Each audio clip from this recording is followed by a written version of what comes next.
It is my privilege to now invite our chief guest, Dr. Abhay Bang, founder and director of Search, to present his keynote address. Dr. Abhay Bang.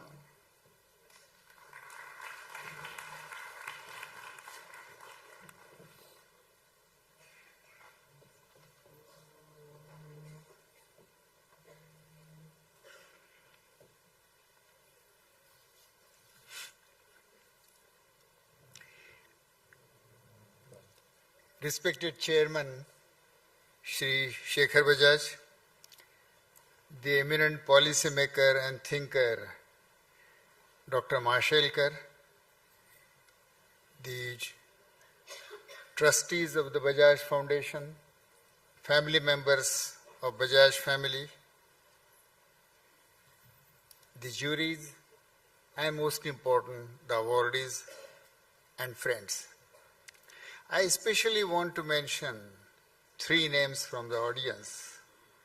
One is P. Sainath, whose very passionate and moving film, The Nero's Guest, we have been using in youth camps to sensitize youth to the plight of farmer suicide. And two ladies present here, one Shobhana Radhakrishna, who was with me in Gandhi's ashram during our childhood, and Sujata Bajaj, who was my small young sister, and now she has become internationally famous artist. So friends, Dr. Mashelkar has been very kind and very generous in talking about me and introducing me to you. But I am aware of my smallness. And the highest personalities of this country have graced the occasion as the chief guests. And so it's entirely your generosity that you invite me here to celebrate with you this day, this occasion, and honor our awardees. Let me congratulate our awardees, all the four awardees, and their organizations, because they and their organizations, they all work together for the exceptional work and dedication and the impact that they have created in their communities.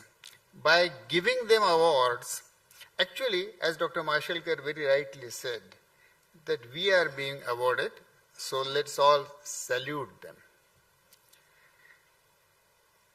While celebrating this occasion, I wish to ponder with you on two questions. What are we celebrating? And why are we celebrating? I propose to search with you the answer to these two questions today. 85 years ago, to be precise in 1939, a young man of 22 who had created waves in central India at that time because he has won the record number of gold medals in the history of Nagpur University. He was invited by Jamnalal ji to meet him in Wardha. This young man went and Jamnalal ji asked him, what are your plans after having such a beautiful academic achievement? And like any other young man in those days, he said that I'm thinking of going to the UK for studying and passing the ICS examination, equivalent of IAS today. At that time it was ICS. So I want to go and do ICS. Jamnalal wanted him to come and join as a professor in the new nationalist college which he was starting in Wardha. So Jamnalal told him that if you go for ICS, you will serve the British for the rest of your life. If you come to me in Wardha and join this college, you will serve the country for the rest of your life. And that made the choice.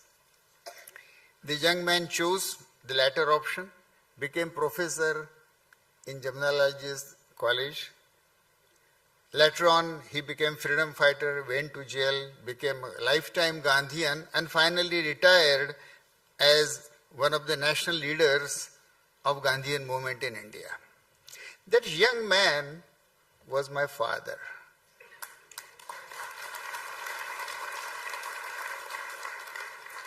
late Thakur Das Bang. And so, this personally connects me. If this episode had not happened, I wouldn't have happened and I wouldn't have been here today. So my life is in a way, indirectly, very intricately linked with the influence of Jamnalal ji. Question I often ask myself as to what was the power of Jamnalal ji that that young man changed the course of his life. The power came from Jamnalal ji because he lived what he advised. We all know that Mahatma Gandhi's very famous quotation. It is so simple that we might really lose the deeper meaning of that. When he said, "My life is my message." Now, simple words. But how many of us can ever say that my life is my message?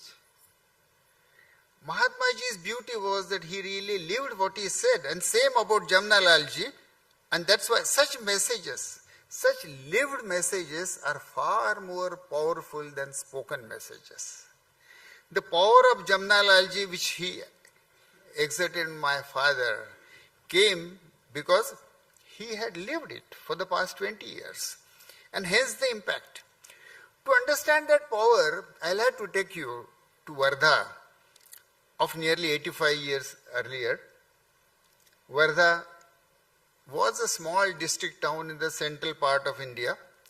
During 1930s and 40s, Wardha had become an unofficial capital of nationalist movement of India because Mahatma Ji lived there. Letters from abroad, sometimes addressed as "to the uncrowned Emperor of India."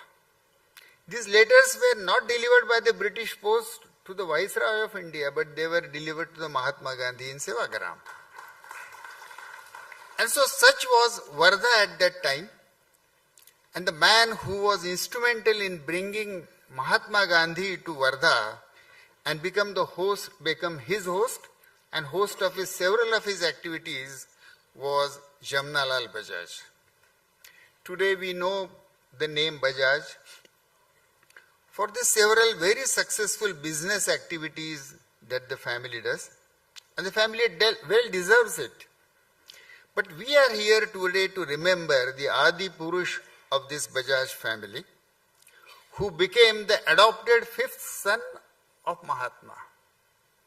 When at the young age, Jamnalal ji made this request, and with a little digression I must tell you, it's quite possible that Jamnalal ji had a deep feeling of an abandoned child. At the age of 5 years, he was given away to Bachcharaj Bajaj in Wardha. So from Rajasthan, this young child of 5 years was removed from his parents and he went here. He probably always carried this sense of being abandoned. And so, when he requested Mahatma Gandhi that Bapu adopt me as your fifth son, Gandhiji accepted his request, but at the same time he said, in accepting this relationship father and son, I am the receiver and you will be the giver. And so it happened. For the next 22 years, till Jamnalal ji's death in 1942, he carried the burden of becoming the host and the financer of Mahatma Gandhi's innumerable activities, accepting the risk of the wrath of British Empire, being jailed 5 times in the freedom movement, staking his business for supporting freedom movement. He truly became the Bhamashaha of the freedom movement. Those of you who would know, Bhamashaha gave all his wealth to Rana Pratap in his fight. He similarly gave all his wealth. He probably was the only industrialist in India who sided and completely devoted his life, his talent, his money, his business and his family in the service of India and that of Mahatma. There is no other such example. He was the treasurer of Congress party during the freedom movement. But additionally, there are some unknown facts. He also managed Jawaharlal Nehru's personal finances when he was in jail, and Jawaharlalji was in jail for 11 years. He also helped Rajendra Prasad to come out of the very big family debt that his brother had taken. And he also helped Rajgopalachari, and he financed him to buy a house in Madras. Now, Jamnalalji at that time didn't know that these three men would become eventually the Prime Minister and the President and the first Governor General of India. So all his support to the freedom movement and to the freedom fighters was without expecting any returns. It was literally the Nishkam Karma Yoga. In the past 2 decades, world has witnessed a very unique phenomenon, and that is giving away of wealth for societal causes. It famously began with the Bill and Melinda Gates, who gave away, to begin with, their huge wealth, followed by Warren Buffett, and now hundreds of millionaires and billionaires are giving away their wealth, fabulous wealth, to the philanthropic causes world over. Why? Why are these Gates and Buffetts in the world, they are giving away their titles? When Bill Gates gave his money, $55 billion, he was the richest person in the world. And by giving away this money, he didn't become rich, and so the Warren Buffett became the richest person in the world. Now we all know that how much is the intense competition is there to become the richest man in the world. But the surprising thing happened next. Warren Buffett said, I can earn money, but I don't know how to use money. So he gave all that $37 billion wealth to Bill Gates and Melinda Gates to use for social purposes. So why is this competition? To give away money, and from the give away also the title of the richest man in the world. To understand this, we need to go little somewhere. Charles Handy at one time was a very well-known management guru. Next to the Peter Drucker, he was number 2 management guru in the world. He once very perceptively said, that Marxism failed because it had a beautiful dream. And the dream of Marxism was really beautiful. All of us would share that, to have a society where everybody is equal, and to everyone according to his need, and from everyone according to his capacity. A society where there will be no jail, where there will be no police. A dreamland. Charles Handy said that Marxism failed because it had a beautiful dream of the society, but not the methods to realize that dream. It could not find the political and economic methods by which that dream could become a reality. But he further goes. And then he says that capitalism has beautiful and effective methods, but it has no dream. It has no soul. Earning individual wealth alone cannot be the dream for the whole world. And so, what Handy said was very spot on. He pointed out that the capitalism needs a dream which goes beyond making individual wealth. The purpose of business is to make profit. But what is the purpose of the profit? Capitalism needs a larger purpose. He advocated trusteeship as the ideal relationship between capital and the capitalist. The capitalist should voluntarily transform his personal ownership of the wealth to become the trustee of his wealth. That's what Gandhi said. The trustee protects, manages, grows the wealth and uses it for the larger cause. Gandhi often said that Jamnalal Bajaj comes closest to my idea of an ideal trustee.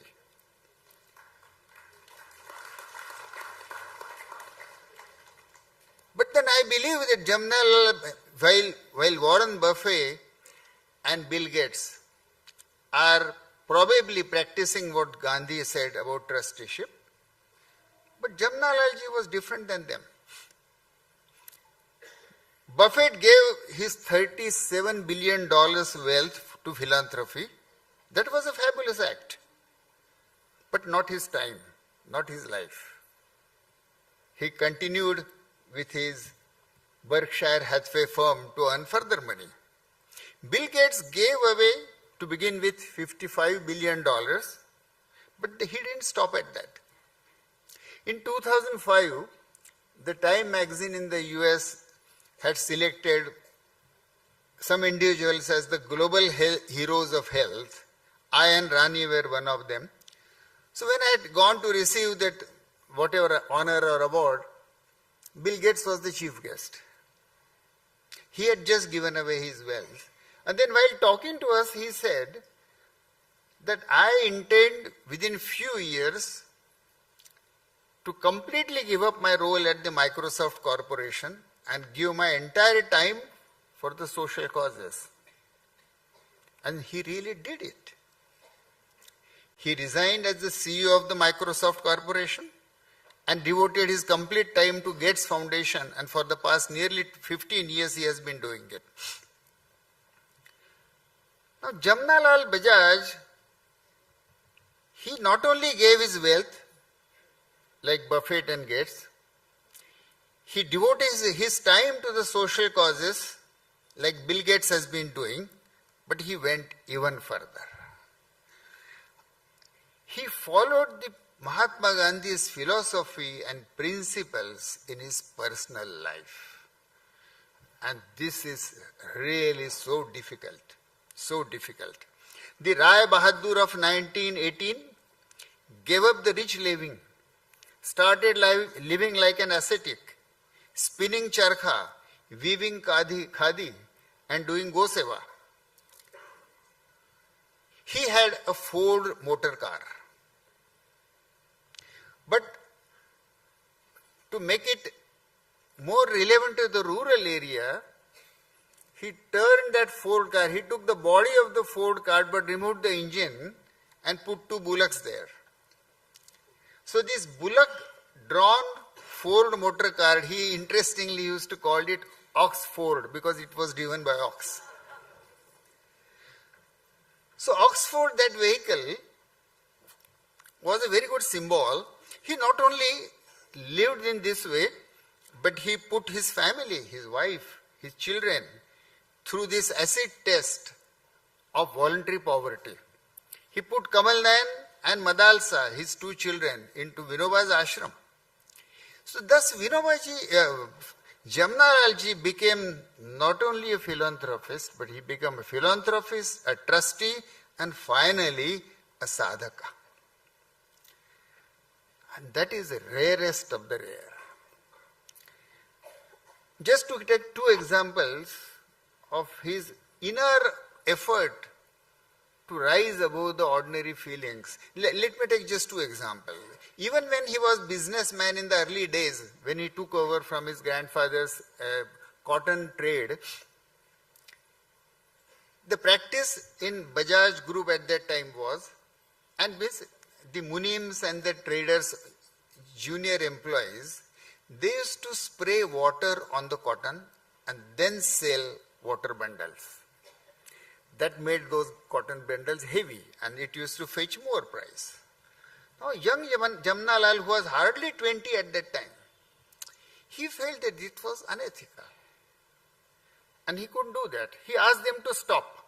Now they thought that this young boy is foolish, he doesn't understand business, doesn't understand profit. They tried to convince him that everybody does this same way. Our competitors also do this. So if we don't add water to the cotton, we will be the loser. Our margin will be less. Jamnalal ji said, so be it. Doesn't matter. And so he stopped spraying water on the cotton bundles that they sold.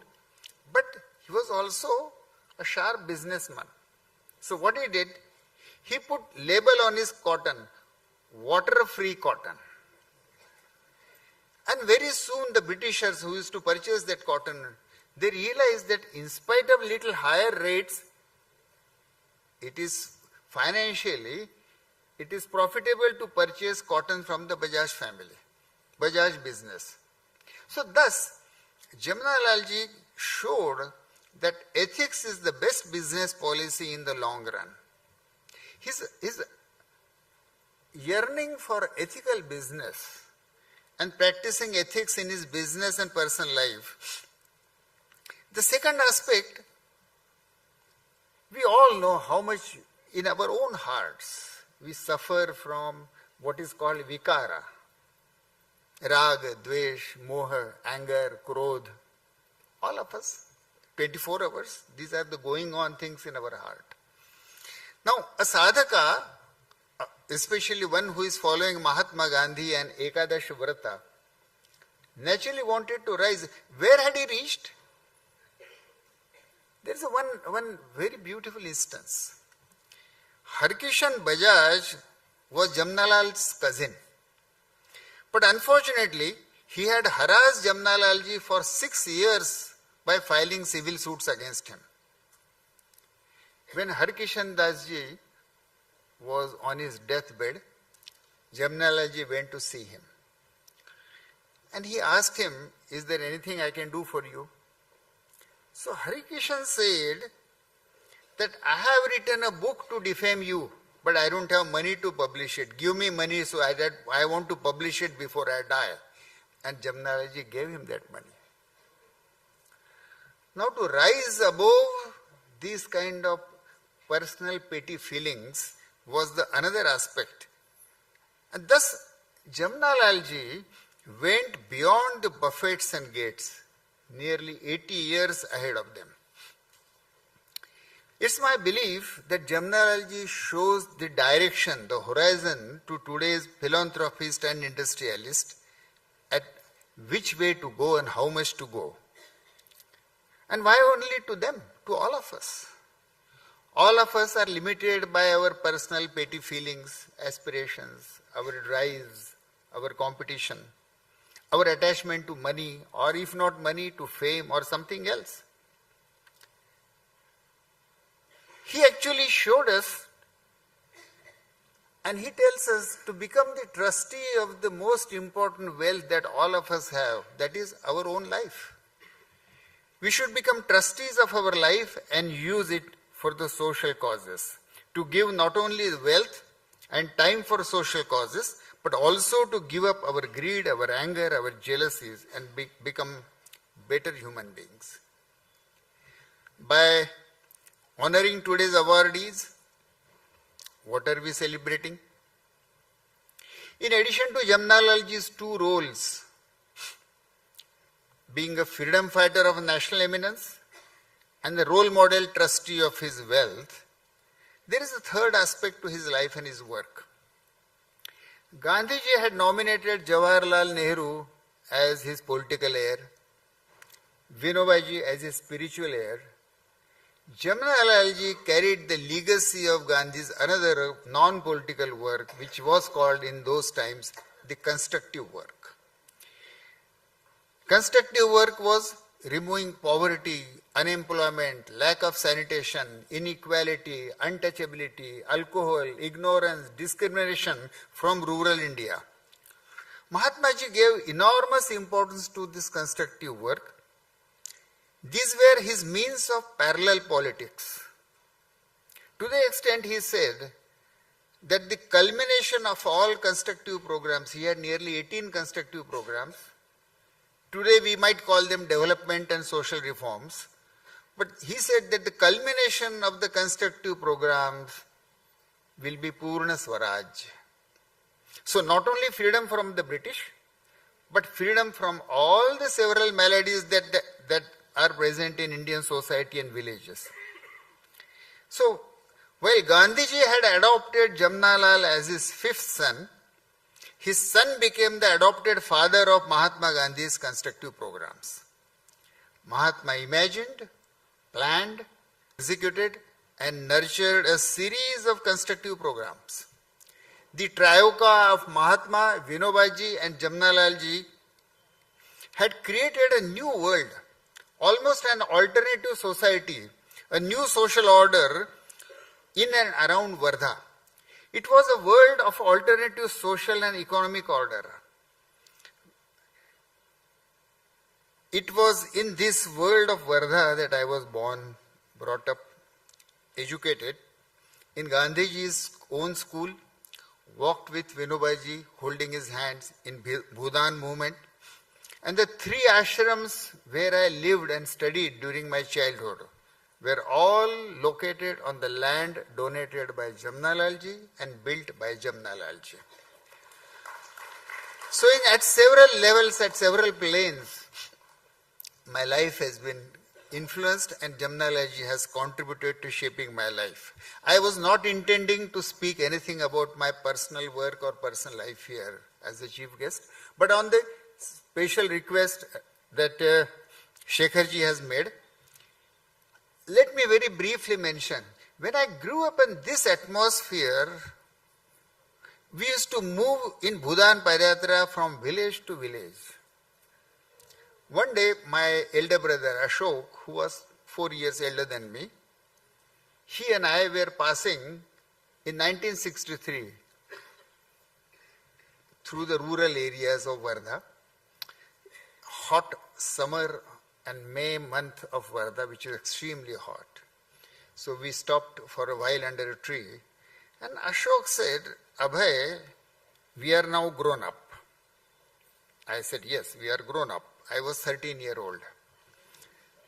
He said, "Let us decide what will we do with our life." I said, "Let us decide." I thought it was like eating chapati or bhakri. So I said, "Let us decide." So we looked around, and all these 13 years that we had seen in the villages of Wardha and in the ashrams and all those constructive programs, they must have all come together, that influence. So we two brothers decided that villages of India need more food, so agriculture must be improved, and they need improved health. So my brother said, Ashok said, "Okay, I'll improve agriculture of rural India." So I had no other option. By default then I said, "Okay Baba, I'll improve health of India." At the age of 13, without really understanding the gravity of what we were committing, but as if we had a tryst with destiny on that day, what we will do with our life. And Ashok did what he said. He has been working for the past 40 years in Wardha with the farmers. Wardha, Yavatmal are the capitals of farmer suicide. He has been working amongst them. And naturally, I had to then study medicine. So I studied medicine here in India, abroad. When we came back, to come to the question as to why Gadchiroli, that promise that we had made to each other. So my role was to improve the health of rural India. Where should we begin? Now Wardha was a place where I had grown up, but then Mahatma Gandhi and Vinoba and Jamnalalji had worked there. What contribution could I make there? So Rani and I thought that we should go to the place where we are needed the most. Gadchiroli was a new district carved out by government of Maharashtra out of the earlier Chandrapur district for its backwardness.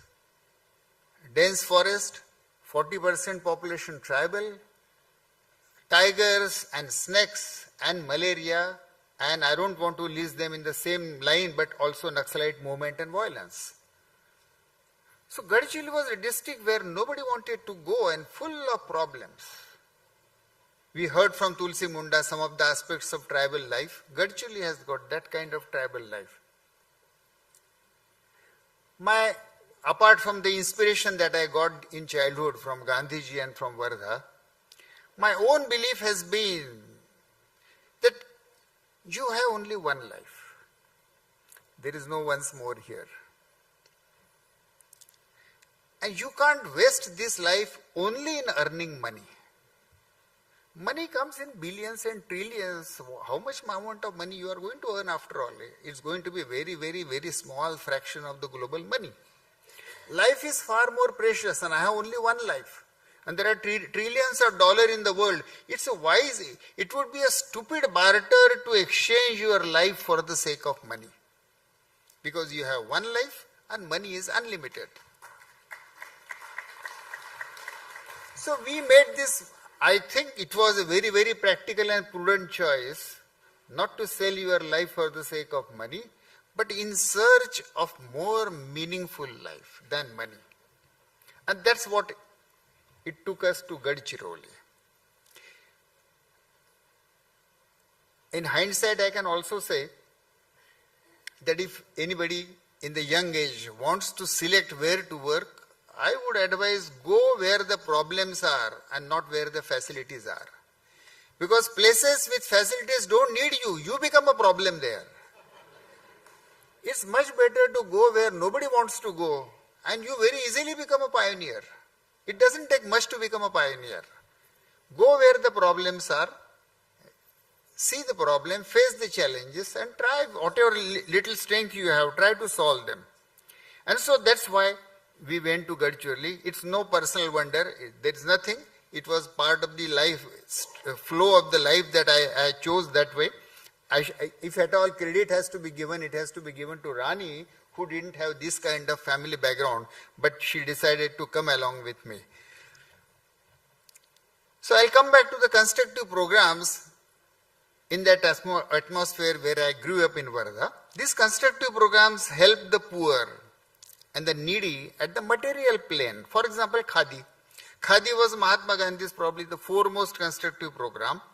And even today, 75 years later, Khadi provides employment to 5 lakh spinners and weavers. Every year, Khadi fabric worth 6,000 crore rupees is still produced every year. Jamnalal ji was the first founder president of All India Khadi Board that Congress party had established. He, his wife, his children, all did spinning and they all wore khadi. But khadi was not merely a cloth. We need to understand that atmosphere, that influence of khadi. We need to go to that period. Khadi transcended being merely a cloth or product. It became a weapon in the hands of Mahatma Gandhi and National Movement, a weapon by which every man, every woman, even children could fight with the British Empire by sitting at home and spinning. Gandhi made freedom movement so much accessible to everybody. So it was his political weapon. But even it went beyond that. Khadi, let me tell you 2 examples. There were hundreds and thousands of khadi spinners. Once some of them went to Mahatma Gandhi and complained that Bapu, khadi काटने में जो wages मिलते हैं बहुत कम मिलते हैं, पेट नहीं भरता है. It was an ethical question.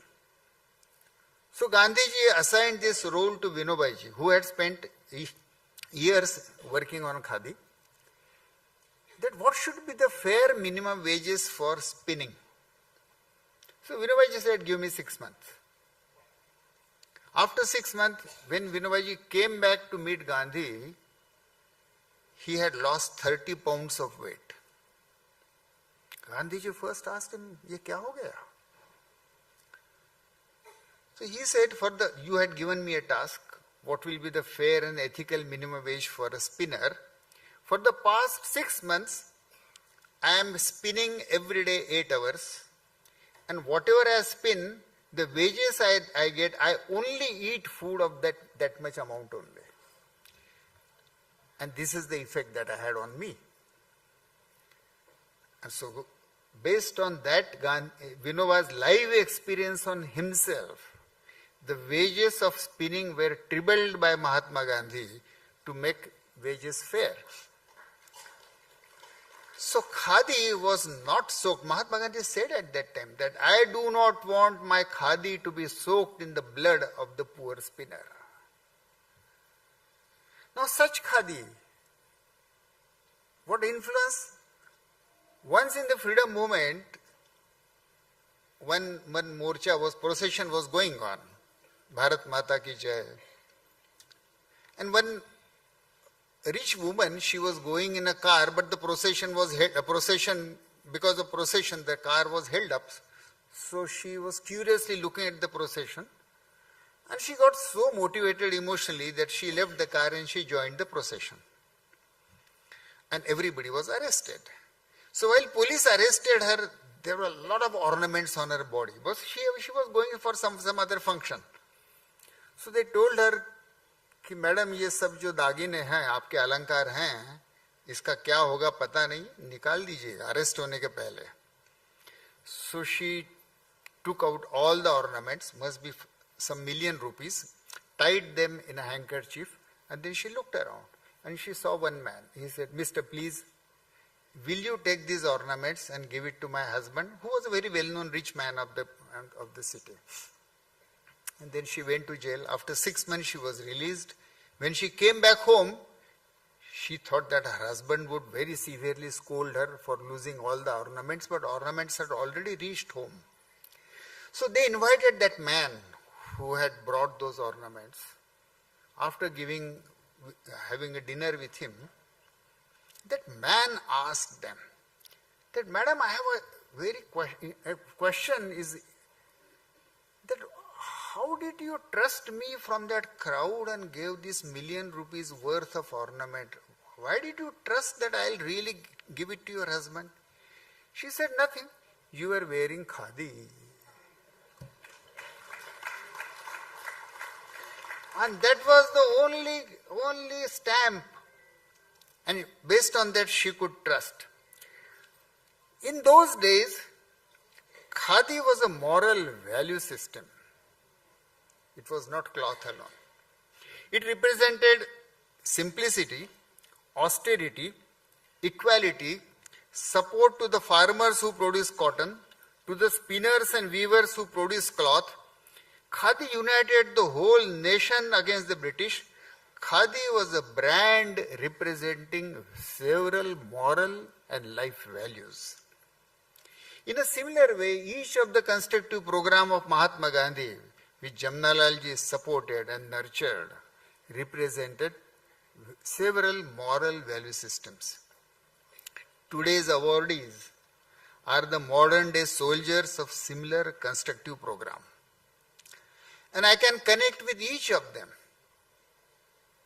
Girija and his associates, Satish and Girija, were in the youth movement when I was also part of Jai Prakash Narayan's youth movement. Shri Rashmi Bharati ji has been using science and technology to uplift in the Uttarakhand. We have done a little bit of that. Dr. Tulsi Munda, who so passionately and from her heart communicated to her a life of a tribal woman and the work she has been doing.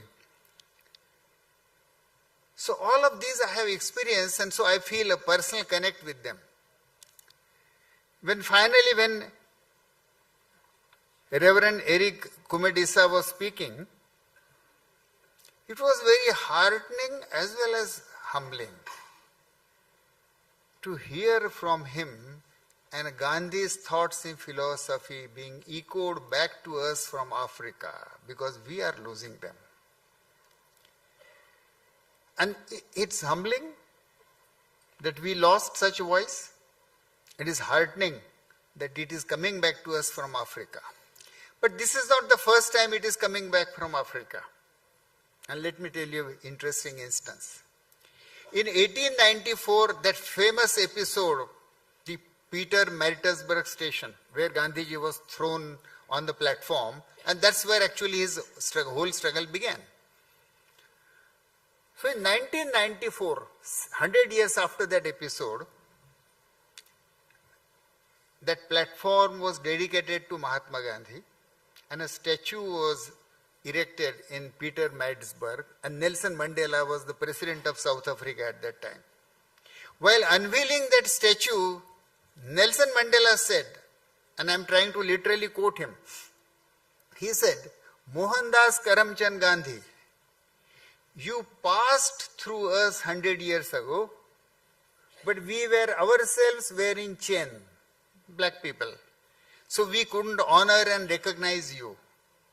But let me tell to India, Nelson Mandela says in 1994, let me tell to India that 100 years ago, you sent a young stumbling lawyer to us.